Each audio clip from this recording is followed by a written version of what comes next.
Türkiyənin Ermənistanla sülh və normallaşma istiqamətində addım atması Ermənistanın Azərbaycanla tələblərə uyğun sülh sazişi imzalamasından keçir. Bunu Türkiyə Prezidentinin baş müşaviri Çağrı Erhan deyib. Qarabağ Universitetində keçirilən Yeni Dünya Nizamına doğru mövzusuna həsr olunmuş 7-ci ADA siyasi forumunda çıxış edən Türkiyə Prezidentinin baş müşaviri Çağrı Erhan bildirib. Münasibətlərin qurulması Ermənistan-Azərbaycanın müstəqilliyini, ərazi bütövlüyünü və suverenliyini qəbul edərək sülh sazişini imzalayacağı təqdirdə mümkündür. Bundan fərqli bir istiqamətdə Türkiyənin Ermənistana yönələn hər hansı bir addım atması mümkün deyil. Əgər dialoq hörmətlə aparılarsa, İranın Amerika ilə Omanda aparılacağı danışıqları davam edəcək. Bu sözləri İran Prezidenti Məsud Pezeşkiyanın sözçüsü Fatimə Mühacirani bildirib.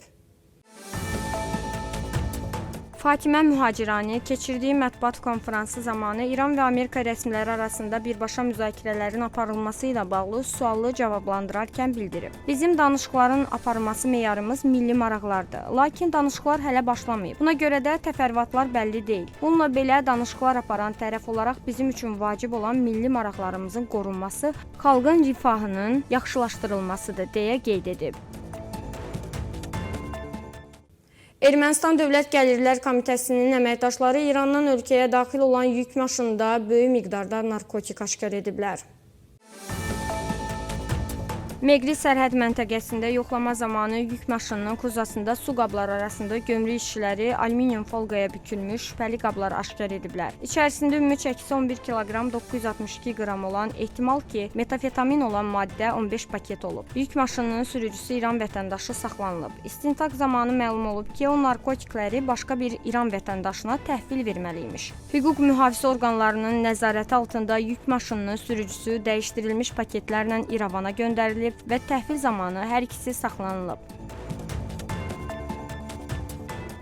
Amerika Prezidenti Donald Trump Ağ Evdə İsrailin baş naziri Benyamin Netanyahu ilə görüşündə Türkiyənin Suriyada mühüm rol oynadığını qeyd edərək Ərdoğana olan hörmətini səsləndirib.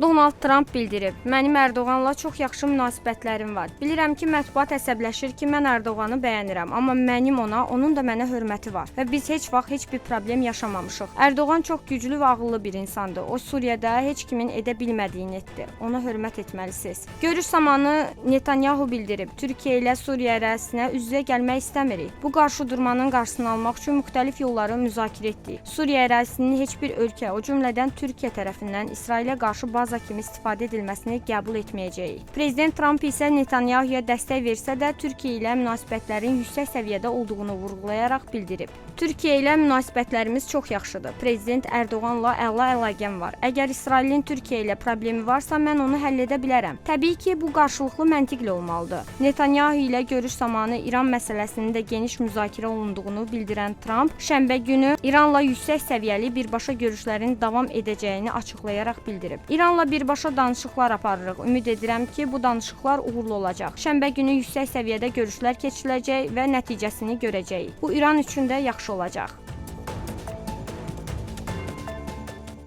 PKK tərəfdarları liderləri Abdullah Öcalanın çağırışına əməl edib silahlarını yerə qoysalar, bütün Yaxın Şərq və onun xalqları bundan faydalanacaq. Bunu Türkiyənin Xarici İşlər Naziri Hakan Fidan İraqın UTV telekanalına müsahibəsində deyib. Ümid edirik ki, PKK Öcalanın bu çağırışına qulaq asacaq və ona əməl edəcək. Bu həqiqətən də Kürdlərin özlərinə və Yaxın Şərqdə yaşayan bütün xalqlara fayda verəcək, deyə Hakan Fidan bildirib. Hakan Fidan əlavə edib ki, xüsusilə PKK tərəfdarları İraq daxilində vəziyyətə dağıdıcı təsir göstərir və hətta ərazilərinin bir hissəsini işğal ediblər. Bu baxımdan o, Bağdadın hazırda IŞİD-ə qarşı mübarizə apardığı kimi PKK ilə də mübarizə aparacağını ümid edir.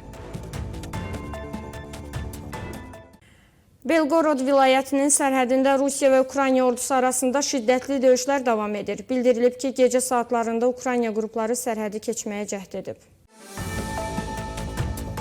Məlumatda bildirilir, səhər Ukraynalılar zirehli texnika ilə hücuma keçib. Amerikanın Abrams tanklarından biri Sumu rayonunun Turya kəndi yaxınlığında vurulub. Demidovka və Popovka kəndlərində Ukraynalı döyüşçülər meşə zolaqlarından kənara çıxmağa çalışıblar. Bu ərazilərdə artilleriya və pilotsuz təyyarələr fəal şəkildə fəaliyyət göstərir. Ukrayna silahlı qüvvələri bir gün ərzində Belgorod vilayətinə 100-dən çox mərmi atıb və 15 pilotsuz uçan aparatdan istifadə edib. Qeyd edək ki, Ukrayna prezidenti Vladimir Zelenski dünən qüvvələrin Rusiyanın Belgorod vilayətində əməliyyatlar apardıqlarını təsdiqləyib.